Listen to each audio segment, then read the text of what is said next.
If you had a chance to go through the most infamous haunted house of all time, would you do it?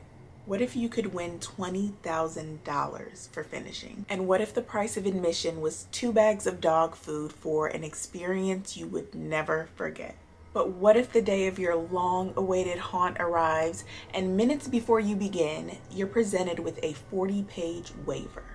What if you unknowingly consent to bone breaking, waterboarding, teeth pulling, and even traumatic brain injury? And what if the man behind it all was a lone military vet with a history of mind manipulation and torture tactics? Hello, my name is Tasha, and this is my series White Rabbit, where we deep dive into anything spooky, odd, or just interesting while I apply some special effects makeup. This week we are talking about the infamous McKamey Manor and the man behind the madness, Russ McKamey. Also this week we are going to be applying some creepy clown makeup. I am so excited to get started. I haven't had a video in 2 weeks, I think. I have been trying, but life has been lifing. Things have been happening. I've been wanting to share this story. This is my second time recording this. But I am even more excited this time to film than I was last time, so let's just get started. Before we get started, there is a short disclaimer for this video. Everything that I'm about to discuss is from information that I have read online, seen in a documentary, or heard from individuals who actually completed the haunt at McKamey Manor. A lot of these allegations Russ actually denies. I do not have any firsthand knowledge or experience. I am just compiling information. Let's get started. Russ McKamey is a very mysterious man, but I did my best to compile what information I could just to give you an idea of the type of person he is and a little bit about his background, but I couldn't really find much, honestly. What we do know is that Russ has been conducting haunts basically his entire life. He said that his dad would take him trick-or-treating as a child. One time they came across this house where the owner had built a maze out of cardboard boxes, and that basically planted this like little nugget in his head that you could create your own haunted house experience. Fast forward to adulthood, Russ joined the Navy and he spent about 23 years in the Navy. Even in the Navy, people talked about these iconic haunts that Russ would have. I think that's so cool to be on a ship with someone who was so into Halloween and haunted houses that even when you're away at sea, he's like putting together this experience for all of his fellow Navy men. I don't know.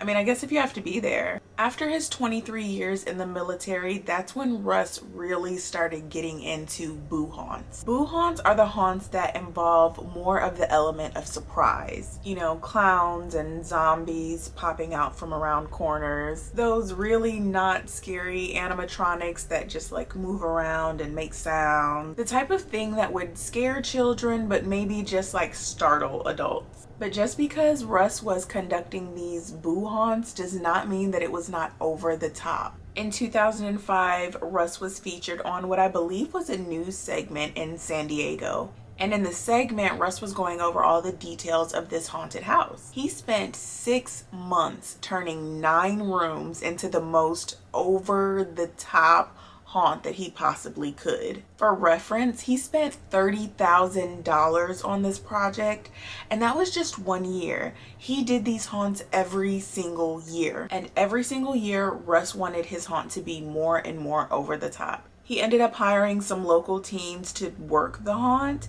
and he also ended up hiring a videographer named Chris. Russ's haunt became like the place to be for Halloween in San Diego. Every Halloween season, he would have people just wrapped around his house.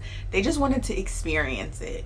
I'm not sure at what point he officially started calling his haunt McKamey Manor, but I'm just gonna refer to it as that from here on out. After that original news segment, other stations started to cover Russ as well. And because of all the press that the manor was getting, Russ felt the need to make it bigger and bigger constantly. Everything started to get a lot more extreme. There was a lot more gore involved. So that basically ran off all of the little kitties. But that did not slow down business for the manor. There was definitely a market for extreme haunts. And the more extreme the manor became, the more media coverage the manor would get. And the more media coverage the manor would get, the more people would want to do the haunt.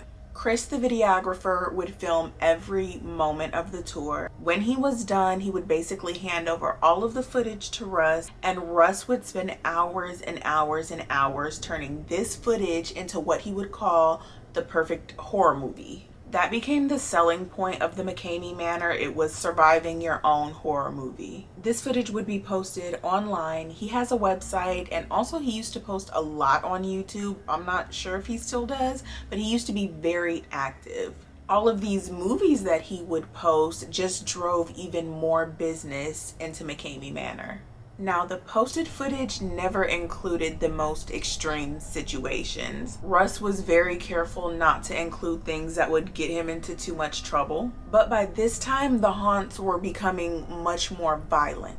It was at that time that Russ had moved from boo haunts to what are called immersive haunts. Immersive haunts are much more extreme and they last way longer. You could be in an immersive haunt for like 6 hours. You could be separated from your friends. You could be grabbed, tied up. A lot of these immersive haunts have like a storyline. So maybe your story is you're carjacked by these two guys who drive you to this abandoned warehouse and they tie you up. You have to survive for 10 hours. There is a safe word. And although you give your initial consent, you can revoke consent at any time. Hulu has a really good documentary on this. It's called Monster Inside America's Most Extreme Haunted House. In this documentary, there are 3 or 4 people who actually went through the haunts at McKamey Manor and they're sharing their story. I am going to share with you, according to them, what a haunt of McKamey Manor is actually like. Also, there is lots of footage out there if you want to see the footage. I will tell you that some of the footage is very graphic and very hard to watch. You feel like you're about to watch somebody be murdered. It feels like one of those type of films. So consider yourself warned if you want to go look at the videos. Before every tour of the manor, you meet up for a waiver signing. I don't know if everyone's meeting place is the same, but normally it's at like a park type of area. You have to sit there and don't look around, just look down and wait for either Russ or a driver to arrive. Once that person arrives, the participants are handed a 40-page waiver to sign. Now, this waiver included some pretty intense things. Things like, we are not liable for your death. There is no quitting unless there is serious physical or psychological injury present. Your hair may be chopped off. Your teeth may be pulled out. You can have your bones broken. Brain aneurysm, stroke, loss of consciousness, lacerations, fractures, and this is just a piece of what was in this 40-page waiver. I don't know exactly how long before the tour that they had to sign this waiver, but I do know that no one was allowed to view it ahead of time.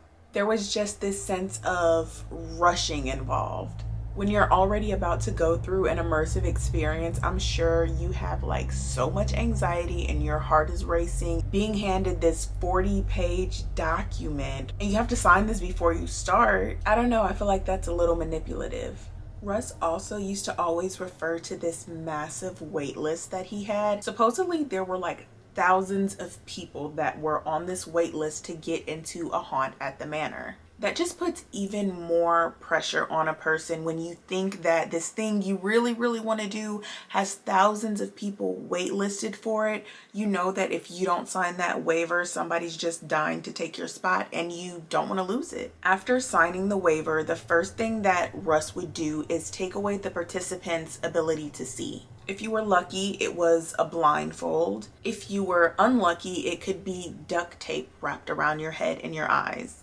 I'd already be gone at that point because duct tape around this hair, that's not happening.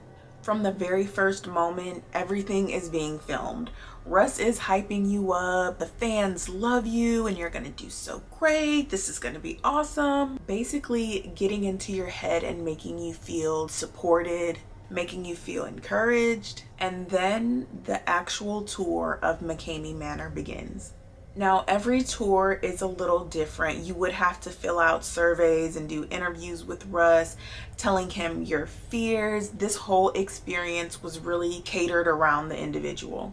There are some reoccurring themes, one of them being water. Russ seems to really have an affinity for water. Freezing cold water, to be exact. I saw footage of one woman in this huge underground pipe with water just pouring in on her. I know that might not sound that terrible, but remember, Russ loves freezing cold water. And these different segments or situations in this tour would last hours. This is an immersive experience. You can be there for 10 hours. Who knows how long that woman was actually in that situation, but she appeared to be very weak. There was more footage I saw of a woman who was chained to a chair, and that chair was chained to a wall. She had a cube-like structure over her head. The clip starts with Russ walking in, and immediately the woman starts to beg and plead for him not to do it. He proceeds to dump an entire bucket of water over her head into this cube that water would pour out of it, but it was more like slowly pouring out, so kind of simulating a drowning type situation. Russ honestly could care less about her pleas. He would also place cloths or masks over people's faces and then spray them with a water hose. He would repeat this over and over again, and you could just hear them gasping for air. The audio is awful. You're just listening to someone drown. Another thing Russ likes to do is bury people. And there's one specific burial that was pretty brutal to watch. And this was of his good friend, Chris, the videographer. I'm not sure how Russ convinced Chris to do this tour after having filmed so many. I think he told him he needed more content because Russ used to post pretty regularly on YouTube. Regardless, Chris was somehow convinced to do the tour. In Chris's video, Russ is recording. Chris at some point ended up in this trough where you put feed for farm animals. Russ starts to cover Chris with this thick mud that honestly looks like shit. He was focusing a lot on Chris's face. Now, Chris had a cloth or some type of mask over his face, and then on top of his head he had what looked like a medieval torture device. It was a cage on top of his head. It looked iron. Chris said that in his mind he didn't think that Russ would go so far with him because they were friends, and he was like doing him a solid by allowing him to get this extra footage. He thought that when he told Russ to stop, Russ would listen.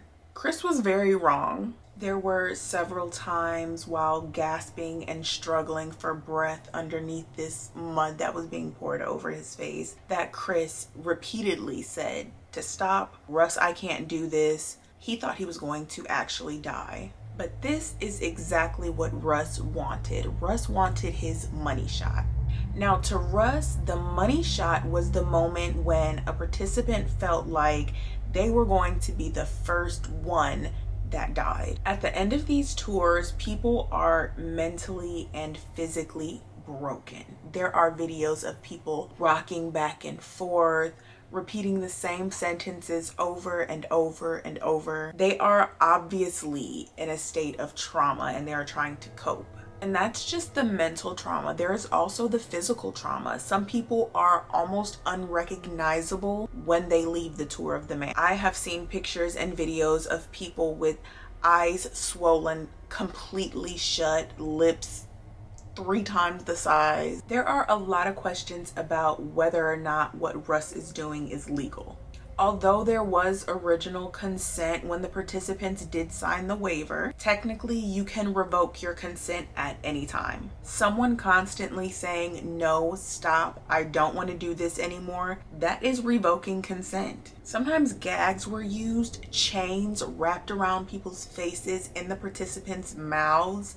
That is preventing them from revoking consent, which they should always be allowed to do. A lot of people consider what Russ is doing as torture, a form of legal torture. I heard a really good quote on the Hulu documentary, and I'm not going to say this is verbatim, but the gist of what the quote said is, when it comes to torture, it's not what doesn't kill you makes you stronger, it's what doesn't kill you permanently damages you. Which is why technically you cannot consent to that. Now, if you remember from the intro, there was a $20,000 reward for anybody that could complete the tour. No one has ever completed a tour. There was one man that made it really clear to Russ that he had met his match. This man's name was Justin.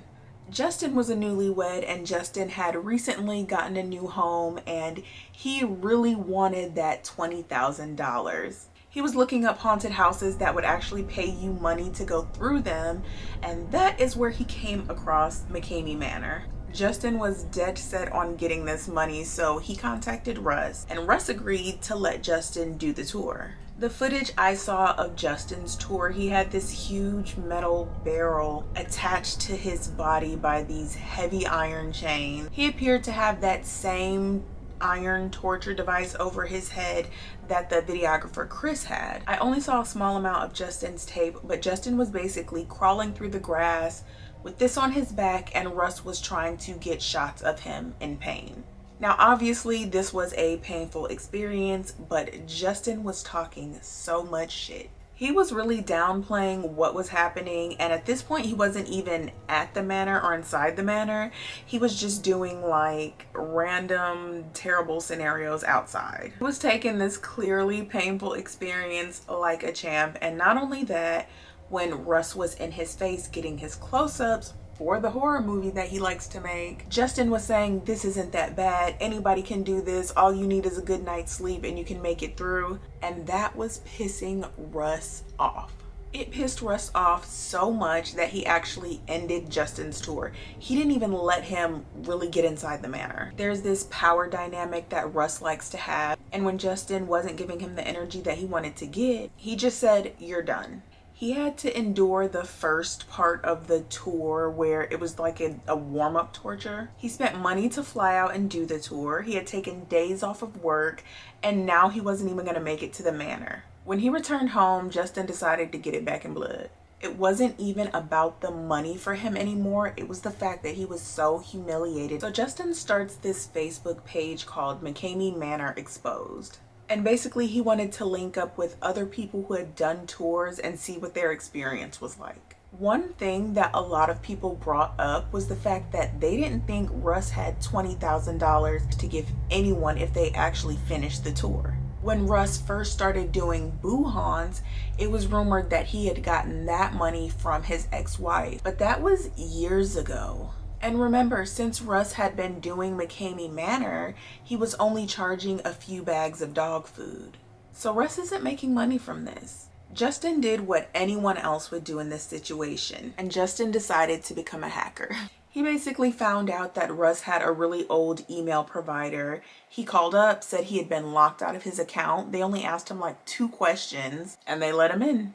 And Justin and the Facebook group started going through Russ's emails. From these emails, they found out that Russ wasn't paying taxes on his barn. He was going back and forth with some tax guy via email, trying to convince them that everything about the manor was fake. He said there was no haunt. And to be fair, technically, this was not a haunt anymore. I don't know what this was, but I would not consider it a haunt. This is signing up for the worst day of your life in some man's backyard. To be clear, this is you signing up to be beaten and abused. But the events themselves were very real. It's clear that these people are real. It is clear that their fear is real. It is clear that the injuries they're receiving is real. But the bottom line was everyone figured if he doesn't have money to pay his taxes on his barn, he definitely doesn't have $20,000 for prize money. In addition to that, some really sick interactions with girlfriends were uncovered. Not just mind manipulation and narcissism, but really gross pictures and videos. So many people said Russ used McKamey Manor as his own personal Tinder.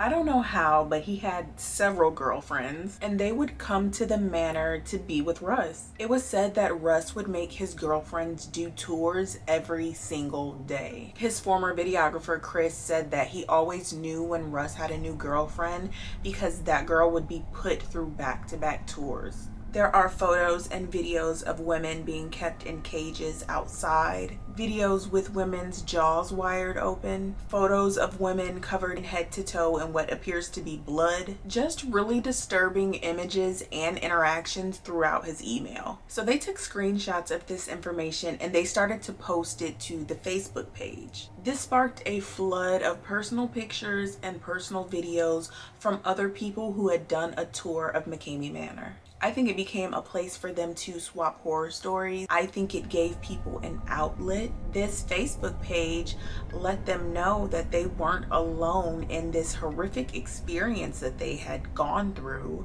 with Russ McKamey. Astonishingly, there were just as many people that wanted to defend Russ McKamey as there were that wanted to take him down. This huge Facebook battle erupted between people who had never done the tour and just liked Russ McKamey, and people who had actually done a tour of the manor and were trying to warn the public and tell people not to go there. Russ's fans have been referred to as cult-like. They are accused of bullying and harassment, actually showing up at people's homes, jobs, sending them pictures of themselves or where they work. Anyone that was slightly opposed to Russ was open game. All this bullying did was draw more eyes to the manor, and once again, McKamey Manor was all over the news. This time was a little different. The tides had started to change. People really wanted the manor shut down. At one point, there was a petition that had almost 200,000 signatures to have McKamey Manor closed. Russ at this point could not take the heat. He packed up in the middle of the night, moved across country, shut the manor down, got a job at Walmart, and just started acting as if he hadn't spent years torturing people. This lasted almost no time because since then, Russ has started up his haunt once again. This time, there is no one else there with you. It is just you and Russ in his backyard while you are tied up and he is doing unimaginable things to you. Things that in complete transparency, you have to sign a waiver to participate in. Please tell me where you stand on this. I feel a lot of things. I feel like in general, we need to be very careful of what we are signing up for and what we are just signing in general. It is so important that you not put your health and safety in the hands of this complete stranger. Also, never sign anything when you're feeling pressure. We don't know what fetishes or underlying issues another person may have. That being said, I feel like consent can be taken away at any moment. Like I said before, there are things that cannot legally be done to you even if you consent. It also kind of bothers me that Russ doesn't make any money off of this. I want to reiterate that everything I talked about here were accusations or retellings of other people's stories. Again, Russ denies a lot of allegations. He has never been charged with anything as far as I know, which leads me to believe that either everything he's doing is technically legal or no one cares enough to put a stop to it. That's all I have for today. Remember to like, comment, and subscribe. Share this video with someone you think would enjoy it. I hope you enjoyed my creepy clown makeup. Remember, I do post the tutorials for my makeup videos on TikTok. I think I'm gonna start posting the long form videos on my YouTube as well, so stay tuned for that. But you can find me on TikTok and Instagram at just Tasha Nicole. I love you all so much and I am so grateful for the support that I've received so far. I am counting down the hours until I can creep you out again. I will see you next time.